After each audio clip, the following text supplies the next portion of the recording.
Olá, o nosso devocional hoje vai se concentrar no papel do homem como pastor. Essa talvez seja a área em que mais os pais têm falhado ultimamente. Têm dado essa responsabilidade para as suas esposas, para os pastores de suas igrejas, para os líderes dos jovens, para os professores da escola bíblica, do culto infantil. Porém, eu peço que você reflita um pouco em Mateus 16, verso 26, que diz: Pois que aproveitará o homem se ganhar o mundo inteiro e perder a sua alma? Ou que dará o homem em troca de sua alma? Com base nesse texto, do verso 26 de Mateus 16, podemos levantar três perguntas e dessas três perguntas levantar três aplicações. Primeira pergunta: de que adianta ter carro novo e os filhos desviados dos caminhos do Senhor? Do que adianta ter uma casa própria, bonita, arrumada, ornamentada, muito bem limpa, cheirosa, e uma esposa infeliz dentro dela? Do que adianta ser religioso e ter um lar em contendas, onde os filhos ficam brigando, onde o casal fica brigando? E com base nessas três perguntas, nós iremos meditar em três ações que o homem precisa para ser um bom pastor de sua casa. A primeira, ele deve ser santo ao Senhor. E está lá em 1 Pedro, capítulo 1, versículo 16. Como sacerdotes, devemos nos zelar por nossa liderança cristã no lar e lembrar que somos responsáveis diante de Deus e que vamos prestar contas com Ele.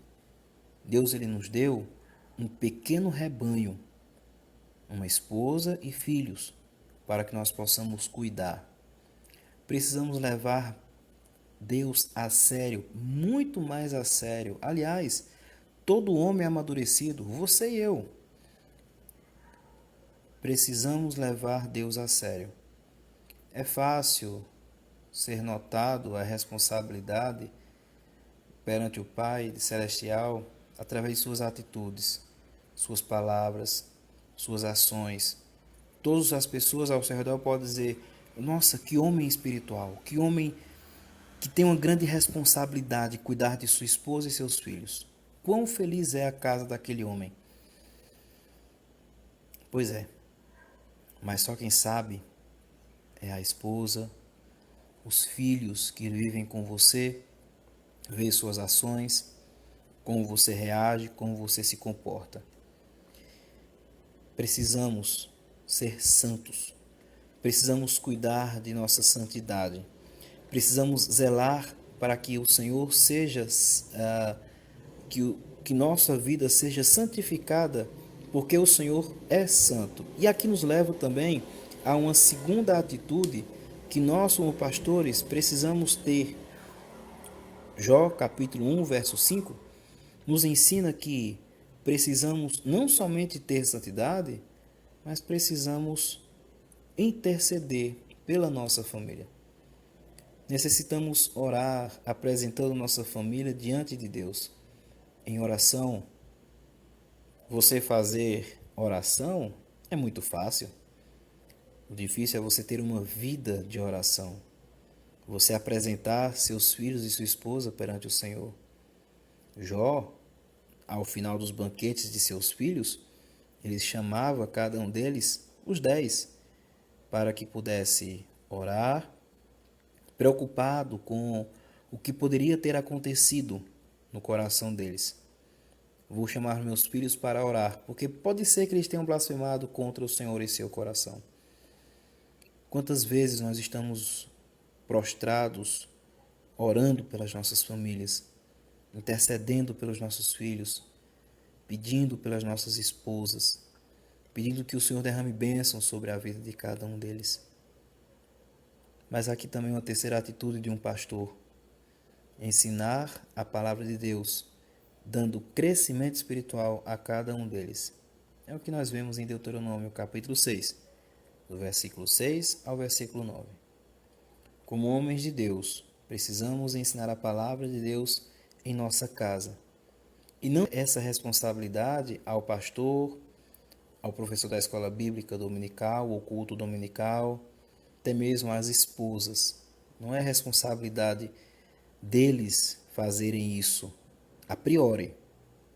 Lembre-se, eles vêm para a igreja, aprendem, mas a responsabilidade é sua como homem. Para isso, não precisa ser pastor ou fazer seminário, basta se esforçar e desejar crescer, não se acomodar. Você lê as suas escrituras, você lê a sua palavra e assim você meditar nos caminhos do Senhor. Como você pode fazer isso então? Sendo leitor assíduo das escrituras, sendo um frequentador assíduo dos cultos e da escola bíblica dominical, onde você aprende mais sobre o Senhor. Tirando suas dúvidas com o pastor ou algum líder que está ali ministrando aquele estudo, orando, pedindo conhecimento e crescimento ao Senhor, que Ele mesmo se encarregará de dar crescimento necessário para cada um, conforme Tiago, capítulo 1, verso 5 e verso 6. Que Deus lhe abençoe na sua responsabilidade de líder, na sua responsabilidade em que você é pastor de sua casa, em que você é líder sobre um pequeno rebanho que Deus lhe deu a confiança, o trabalho de pastorear. Eu sou o pastor Igor Araújo, da Primeira Igreja Batista Regular de Mauriti, e dedico esse devocional para as famílias da Igreja Batista Regular de Icó. Que Deus lhes abençoe.